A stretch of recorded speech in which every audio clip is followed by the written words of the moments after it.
우주의 먼지, 인간의 비밀을 찾아가다. 지구의 끝, 먼지 책방.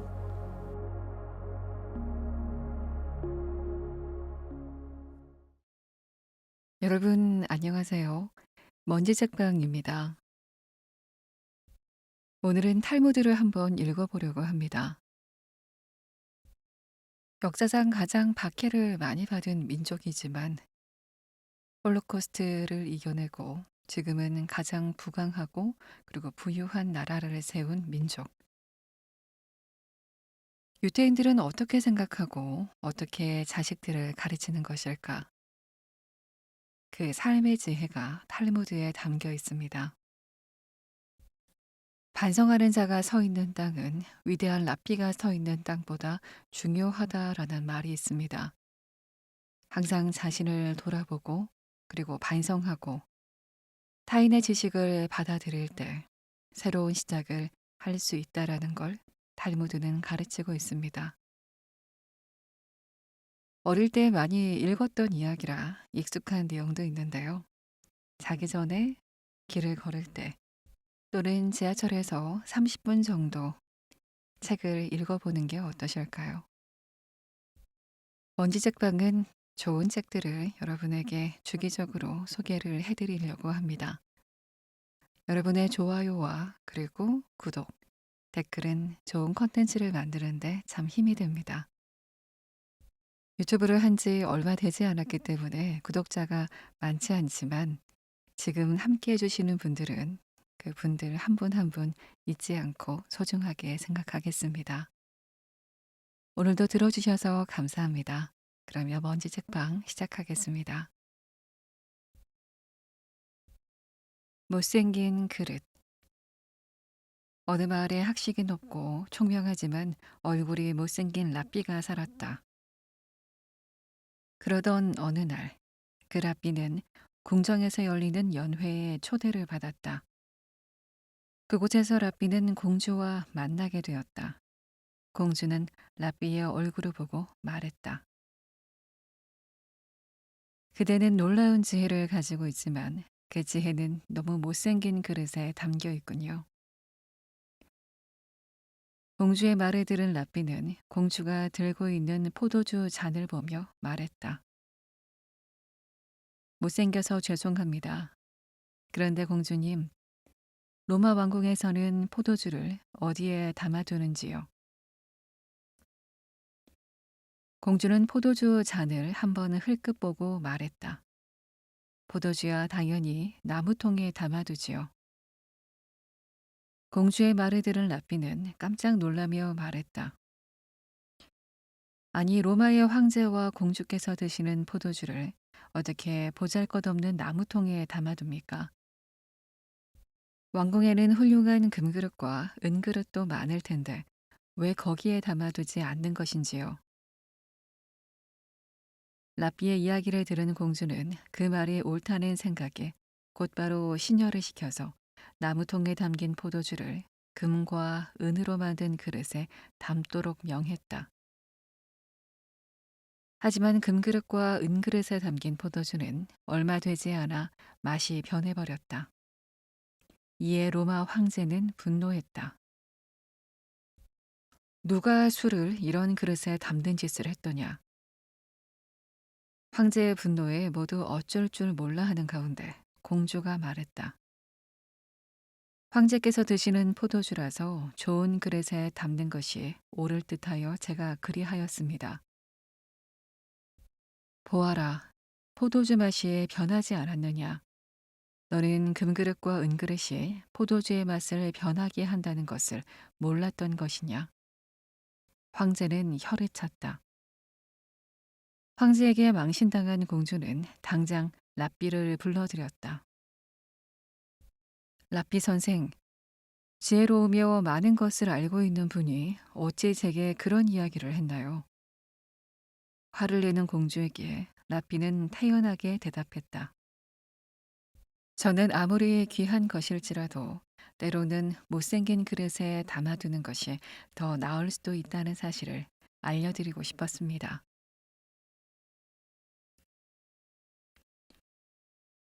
7발의 총알. 유대인 한 명이 은행에서 많은 돈을 찾아서 가방에 넣은 후 회사로 돌아가고 있었다. 그런데 작은 골목에서 강도가 나타나 권총을 겨누며 돈 가방을 내놓으라고 말했다. 유대인은 돈 가방을 강도에게 건네주며 사정을 말했다. 제가 선생님께 돈을 드리는 것은 사실 별로 문제가 되지 않습니다. 그런데 저는 회사에 가서 돈 가방을 제가 빼돌린 것이 아니라 강도에게 빼앗겼다고 이야기해야 합니다. 그러려면 선생님의 도움이 필요합니다. 선생님의 권총으로 제 옷에 구멍을 몇 개만 내주시면 안 되겠습니까? 강도는 유대인의 말이 일리가 있다고 생각해 그의 말대로 하겠다고 했다. 유대인은 입고 있던 양복 상의를 벗어들고 말했다.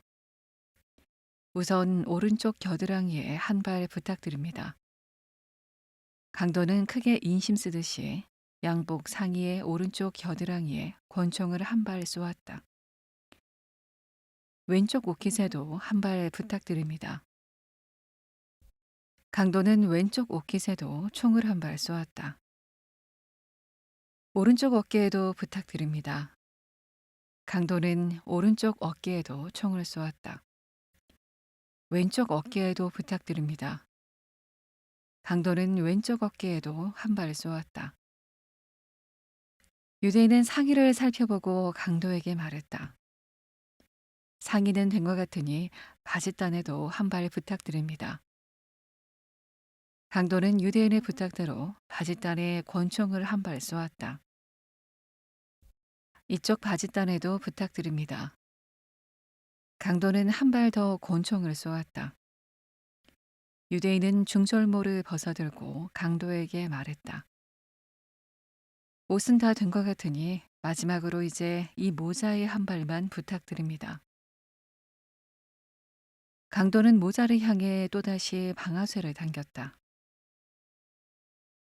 강도가 7발의 권총을 쏘고 방심한 사이에 유대인은 강도에게 달려들어 주먹으로 그의 얼굴을 치고 돈 가방을 다시 되찾아 도망쳤다. 강도는 도망가는 유대인을 향해 권총을 쏘았다. 하지만 옷에 구멍을 뚫느라 권총의 총알을 모두 사용해 버려서 총알이 더는 남아있지 않았다.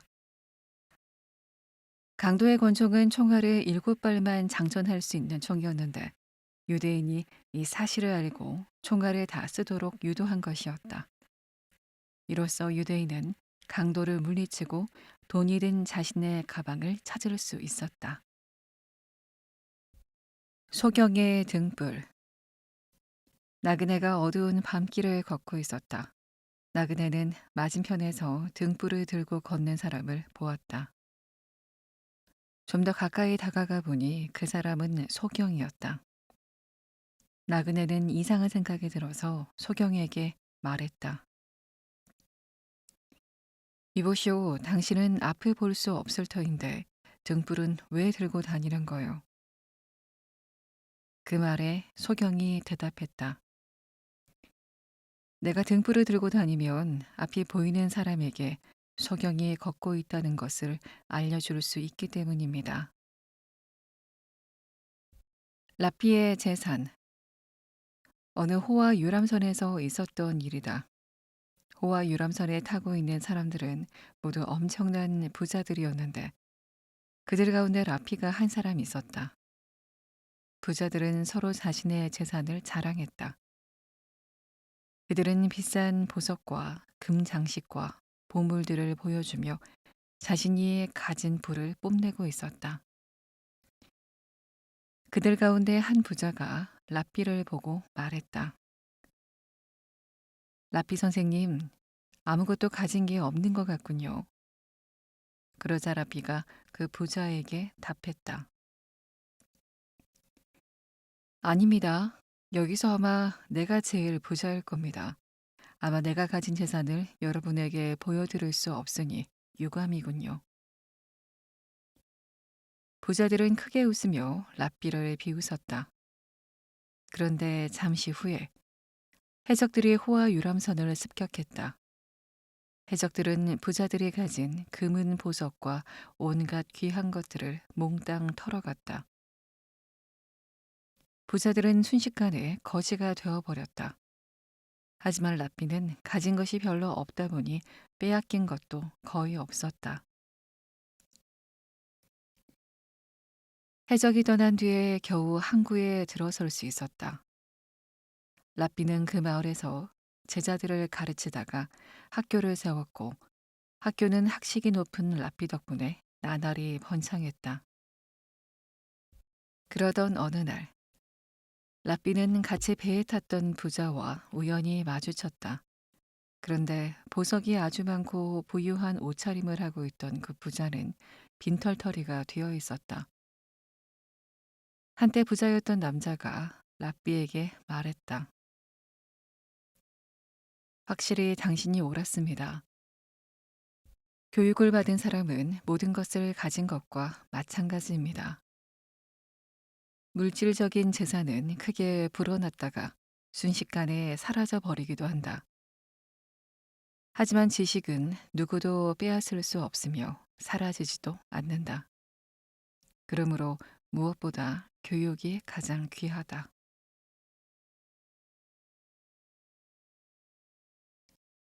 두 라삐와 땅 하나. 두 명의 라삐가 땅 하나를 두고 다투었다. 그런데 한 사람의 라삐가 땅값을 흥정하는 동안 또 다른 라삐가 그 땅을 사버리고 말았다. 땅을 사지 못한 라삐가 땅을 구입한 라삐에게 말했다. 어떤 사람이 과자를 사려고 제과점에 갔습니다. 그런데 그 사람이 원하는 과자를 사려고 보고 있는데 늦게 온 사람이 그 과자를 덥석 집어가서 계산해 버렸습니다. 이런 상황에 대해서 어떻게 생각하십니까? 땅을 산 라피가 말했다. 그거야 당연히 잘못된 것이지요. 이번에 당신이 땅을 산 것이 바로 과자를 산 것과 같은 행동입니다. 다른 사람이 당신보다 먼저 땅을 보고 땅값을 흥정하고 있었는데 그 땅을 당신이 산 것이지요. 그러면 이 일을 어떻게 해결하면 좋겠습니까?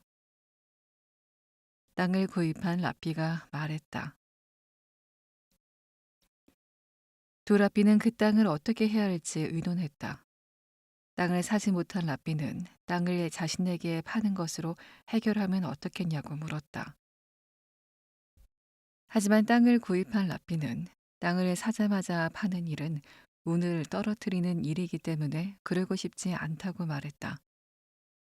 그래서 땅을 구입한 라삐가 땅을 사지 못한 라삐에게 자신의 땅을 선물로 주겠다고 말했다. 땅을 사지 못한 라삐 또한 땅값을 내지 않고 땅을 받는 것은 싫다고 말했다. 결국 땅을 구입했던 라삐가 자신의 땅을 학교에 기부했고 그렇게 두 사람의 문제는 해결됐다. 로마를 구한 라삐. 동갑인 이스라엘의 라삐와 로마 황제는 오랫동안 친구로 지내왔다.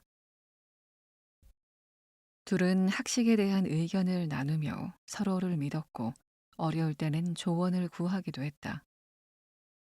이러한 두 사람의 우정은 로마와 이스라엘의 관계가 나빠졌을 때도 계속됐다. 어느 날 로마 황제가 일을 처리하려고 하는데 결단을 내리지 못하고 있었다. 대신들과 회의도 해보았지만 뾰족한 결론이 나지 않았다. 황제는 고민 끝에 친구인 라삐에게 이에 대한 의견을 구하기로 했다. 자신이 가장 믿는 부하에게 자신의 상황에 대해 자세히 적은 편지를 주며 말했다. 로마와 이스라엘의 관계가 좋지 않으니 그 사람에게 이 편지를 전해주는 일에 대해서 아는 사람이 없어야 할 것이다. 당장 이 편지를 가지고 이스라엘로 가서 라삐에게 전하고 답장을 받아오너라. 부하는 황제의 편지를 받아서 아무도 모르게 조용히 로마를 벗어났다. 그리고 이스라엘에 도착한 부하는 랍비를 만나서 황제의 편지를 전했다. 랍비는 황제의 편지를 읽어보았다. 편지에는 황제가 자신의 아들을 왕위에 앉히는 일과 티베리아를 자유무역도시로 만드는 데 있어 어려움을 겪고 있다는 내용이 적혀 있었다. 왕은 두 가지 모두 이루고 싶었지만 반대에 부딪히고 있다고 했다.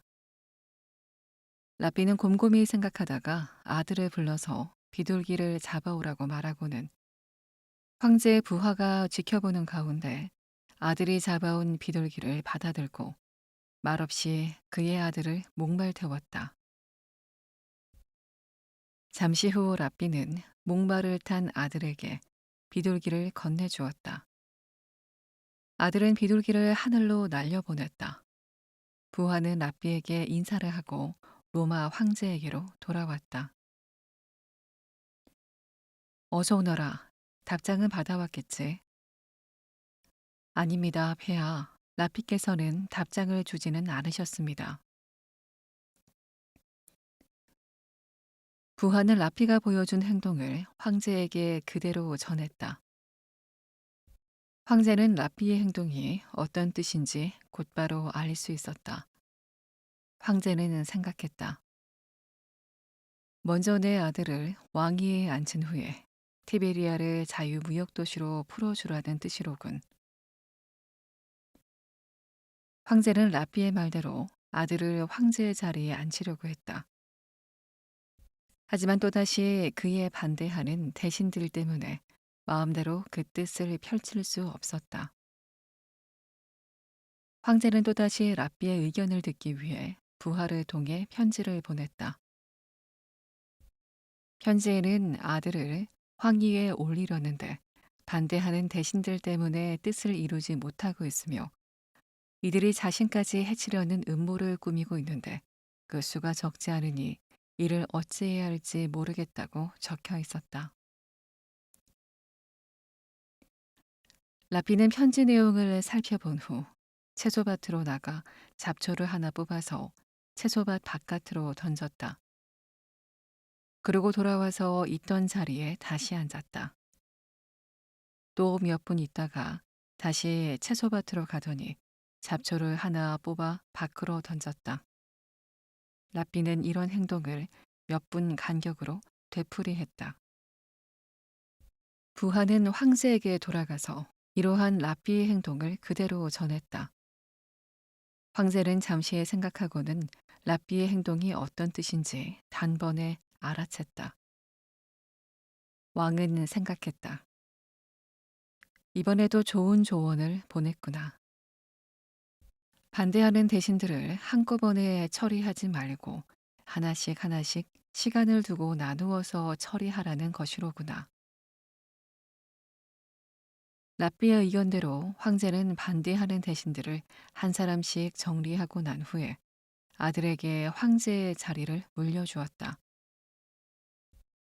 그리고 황제의 아들은 다음 대에 황제가 되어 티베리아를 자유무역 도시로 풀어주었다. 범인은 누구인가? 어느 집주인이 세 사람을 자신의 집으로 초대했다. 손님들이 돌아간 후 주인은 자신이 아끼던 은으로 만든 촛대가 없어진 것을 알게 되었다. 다음날 집주인은 손님 3명을 데리고 랍비를 찾아가서 전날 밤에 있었던 일을 이야기했다. 랍비는 사정을 들은 후 잠시 생각한 뒤 그들에게 말했다. 조금 후에 옆방을 어둡게 두겠습니다. 그리고 방 한가운데에 탁자 위에 촛대를 올려둘 것이니 여러분은 순서대로 한 명씩 들어가서 촛대를 만지고 나오세요. 그 말이 무슨 뜻인지 알 수 없어서 네 사람은 랍비를 멀뚱멀뚱 쳐다보았다. 랍비는 말을 이었다. 나는 하나님께 그 촛대에 마법의 힘을 내려달라고 기도할 겁니다. 만약 여러분 중에 어제 촛대를 훔친 사람이 있다면 그 사람은 촛대를 만지는 순간 벼락을 맞은 것처럼 온몸이 마비되고 감전되어 비명을 지르게 될 것입니다. 라삐는 옆방을 어둡게 만든 후 탁자 가운데에 촛불을 놓았다. 주인이 거짓말을 하는 것일 수도 있으므로 주인부터 손님들까지 차례대로 그 방에 들어가 촛대를 만지고 나왔다. 그러나 어느 누구도 감전되어 비명을 지르는 일은 없었다. 라삐는 방에 다녀온 네 명에게 손바닥을 내밀도록 지시했다. 그런데 네 명 가운데 한 사람의 손만 깨끗했다. 그가 바로 촛대를 훔친 범인이었다. 라삐는 도둑을 찾기 위해서 촛대에 검댕을 묻혀 놓았는데 감전이 될까 두려웠던 범인이 촛대를 만지지 않았던 것이다. 만찬. 어느 날 왕이 만찬을 열겠다고 선언했다. 그런데 그 만찬이 언제 열릴지는 말하지 않았다. 왕의 선언을 듣고 신하들은 두 부류로 나뉘었다. 한 부류는 왕의 일이니 원하는 아무 때라도 만찬을 벌일 수 있을 것으로 생각했다. 그래서 그들은 미리 준비하고 있다가 언제 만찬이 열리든지 참여할 수 있도록 왕궁 앞에서 기다리고 있었다. 다른 부류는 만찬을 열려면 준비할 시간이 많이 필요할 것이라 생각하고 아무런 준비도 하지 않고 있었다. 그러던 어느 날 갑자기 왕은 만찬을 베풀겠다고 하며 신하들을 왕궁으로 불러들였다. 미리 준비하고 왕궁 앞에서 기다리고 있던 현명한 사람들은 곧바로 왕궁으로 들어가서 만찬에 참여할 수 있었다. 그들은 맛있는 음식을 배불리 먹었다. 하지만 만찬을 기다리고 준비하지 않던 어리석은 사람들은 만찬에 참석할 수 없었다. 사람들은 언제 신의 부름을 받게 될지 알 수 없다. 그렇기 때문에 신의 만찬에 초대받았을 때 당황하지 않고 바로 들어갈 수 있도록 항상 준비를 해야 한다. 되찾은 돈 주머니. 장사꾼 한 명이 도시로 물건을 사러 갔다. 그런데 장사꾼은 우연히 물건의 값이 며칠 후에 많이 떨어질 것이라는 이야기를 듣게 되었다. 그래서 그는 조금 기다렸다가 물건을 사기로 마음먹었다. 장사꾼은 수중에 많은 돈을 가지고 있는 것이 불안해서 아무도 모르는 곳에 그 돈을 묻어 놓았다. 다음날 장사꾼은 자기가 묻어둔 돈이 전부 사라진 것을 발견했다. 돈을 묻는 모습을 본 사람이 아무도 없었는데 돈이 왜 사라졌는지 그는 그 이유를 알 수 없었다.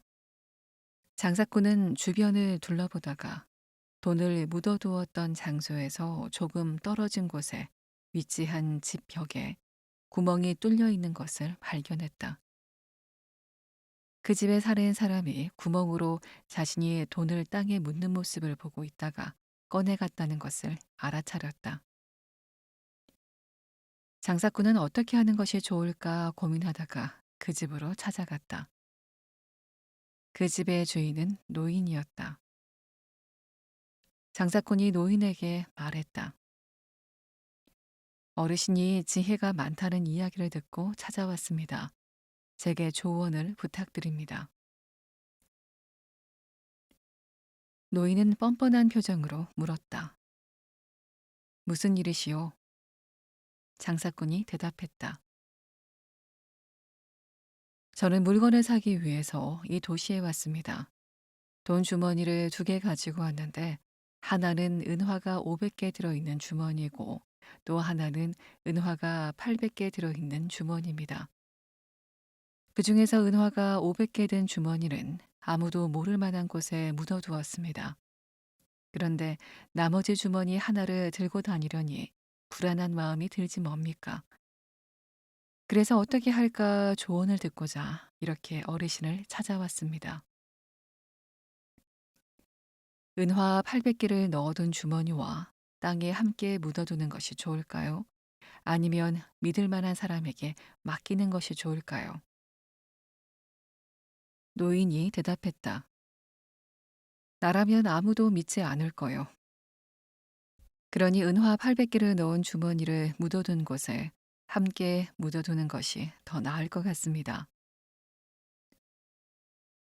노인은 장사꾼이 돌아간 후에 자신이 땅에서 꺼내온 돈 주머니를 원래 있던 자리에 다시 묻어두었다. 장사꾼은 몰래 숨어서 그것을 지켜보고 있다가 노인이 돌아간 후에 자신의 돈 주머니를 되찾을 수 있었다.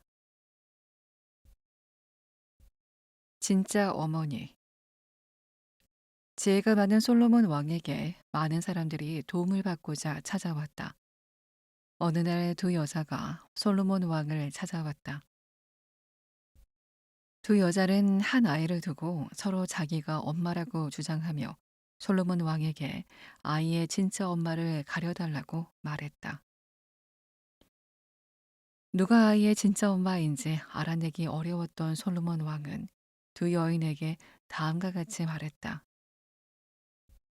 두 여인 모두 자기가 아이의 어머니라고 주장하고 있는데 누가 진실을 이야기하는지 조사를 통해서 알 수 있는 방법이 없어. 그러니 물건의 주인이 누구인지 알 수 없을 때는 공평하게 졸로 나누어 가진다는 유대 전통에 따라 아이를 졸로 나누어 가지도록 판결하겠소. 왕은 병사에게 아이를 당장 졸로 나누라고 명령했다. 그러자 한 여인이 갑자기 울면서 뛰쳐나와 솔로몬 왕에게 말했다. 아이의 몸을 반으로 나누겠다고 한다면 차라리 저 여자에게 아이를 주세요. 솔로몬 왕은 그 모습을 보고 말했다. 당신이 바로 이 아이의 진짜 어머니로군요. 여우와 포도밭. 여우 한 마리가 포도밭 근처를 지나가다가 울타리 사이에 구멍을 발견했다. 여우는 포도를 먹기 위해 울타리 사이의 구멍에 몸을 집어넣었다.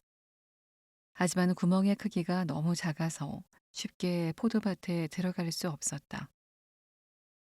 고민하던 여우는 3일 동안 아무것도 먹지 않고 몸을 날씬하게 만든 뒤 구멍을 통과해 마침내 포도밭에 들어갈 수 있었다. 포도밭에서 여우는 마음껏 포도를 먹었다. 실컷 포도를 먹은 여우는 다시 구멍으로 빠져나오려고 했으나 너무 배가 불러서 구멍을 빠져나올 수가 없었다. 여우는 어쩔 수 없이 또다시 3일 동안 굶은 후에야 구멍을 빠져나올 수 있었다. 여우는 허탈해하며 말했다. 배가 고픈 것은 포도밭에 들어갈 때나 나올 때나 마찬가지군. 인생도 이와 마찬가지다. 알몸으로 태어난 사람은 죽을 때 다시 알몸으로 죽게 되며 유일하게 선행만 가지고 갈 수 있다. 다리와 뿔. 어느 날 멋진 뿔을 가진 사슴이 호수에서 물을 마시다가 호수에 비친 자신의 모습을 보며 말했다. 내 뿔은 정말 훌륭해. 숲속에 사는 동물들 가운데 나처럼 멋진 뿔을 가진 동물은 아무도 없어. 그런데 하나님은 왜 이런 못난 다리를 주셨을까? 너무 불공평해. 그때 뒤쪽에서 사자가 나타나 사슴에게 달려들었다. 사슴은 놀란 마음을 가라앉히고 가늘고 튼튼한 다리를 부지런히 놀리며 사자의 곁에서 달아났다. 그러다 사슴의 뿔이 나뭇가지에 걸렸고 사슴은 뿔을 빼내기 위해 온 힘을 다했다. 하지만 사슴은 꼼짝할 수 없었고 결국 자신을 쫓아오던 사자에게 잡혀 죽임을 당했다. 사슴이 말했다. 못난 다리는 나를 구해 주었는데 멋진 뿔이 나를 죽게 만들다니. 내가 잘못 생각하고 있었구나.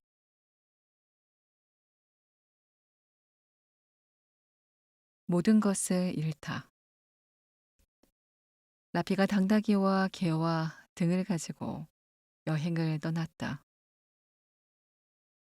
그러던 어느 날 날이 어두워져 라피는 어느 헛간을 찾아 들어갔다. 아직 잠들기에는 이른 시간이었기에 그는 등불을 켜서 책을 읽었다. 얼마 후 밖에서 거센 바람이 헛간으로 불어들어와 등불을 꺼뜨려 버렸다. 라피는 하는 수 없이 잠을 청했다. 다음날 아침이 되어 라피는 자신의 당나귀와 개가 간밤에 여우와 사자에게 공격을 당해 죽었다는 사실을 알고 크게 낙심했다. 남겨진 등 하나를 들고 길을 터덜터덜 걸어가던 라피는 곧 다음 마을에 도착했다. 그런데 마을 어느 곳에서도 사람의 그림자를 찾을 수 없었다. 마을을 살펴보던 라피는 전날 밤에 강도떼가 그 마을을 습격해 사람들의 물건을 약탈하고 그들을 몰살한 것을 알게 되었다. 만약 바람에 등불이 꺼지지 않았다면 강도떼가 그 불빛을 발견했을 것이고 개가 살아 있었다면 개가 지저대서 라피가 헛간에 머물고 있다는 것을 들켰을지도 몰랐다. 또한 당나귀가 살아 있었다면 인기척을 듣고 시끄럽게 울어대서 라삐 역시 당나귀처럼 강도떼의 위협을 받고 죽었을지도 몰랐다. 지난밤에 모든 것을 잃음으로써 라삐는 목숨을 건졌다.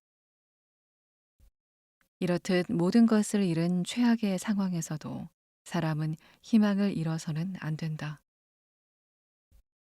나쁜 일이 뒤집혀 좋은 일이 될 수 있기 때문이다.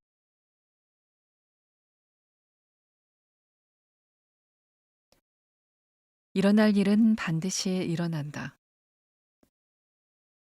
솔로몬 왕에게는 아주 아름답고 영리한 공주가 있었다.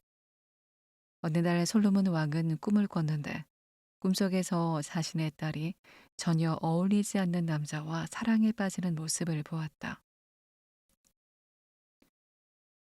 자신의 꿈이 현실이 되지 않도록 왕은 공주를 작은 섬에 가두기로 했다. 섬에 있는 작은 궁에 담을 높게 쌓은 후 경비병을 배치한 뒤 솔로몬 왕은 안심하며 되돌아갔다. 그 무렵 솔로몬 왕의 꿈에 나온 남자는 황무지를 홀로 걷고 있었다. 그는 추위를 피하고자 동물의 털가죽을 두르고 잠을 청했다. 그런데 어디선가 나타난 독수리가 그와 그가 덮고 있던 털가죽을 통째로 물고 하늘 위로 날았다. 새는 물고 있던 남자를 공주가 갇혀 있던 궁에 떨어뜨렸다. 남자와 공주는 곧바로 사랑에 빠졌고 꿈은 현실이 됐다. 이처럼 일어날 일은 반드시 일어나게 되어 있다. 선과 악. 홍수가 지상을 뒤덮었을 때 모든 것들은 살아남기 위해서 노아의 방주에 몰려들었다. 이렇게 몰려든 것들 가운데는 선도 있었는데 노아는 짝이 없는 것들은 방주에 태우지 않겠다고 말했다. 그래서 짝이 없던 선은 방주에 탈 수 없었다. 선은 급하게 자신의 짝이 될 만한 것을 찾아다녔다. 마침내 선은 자신의 짝으로 악을 데려와 노아의 방주에 탈 수 있었다.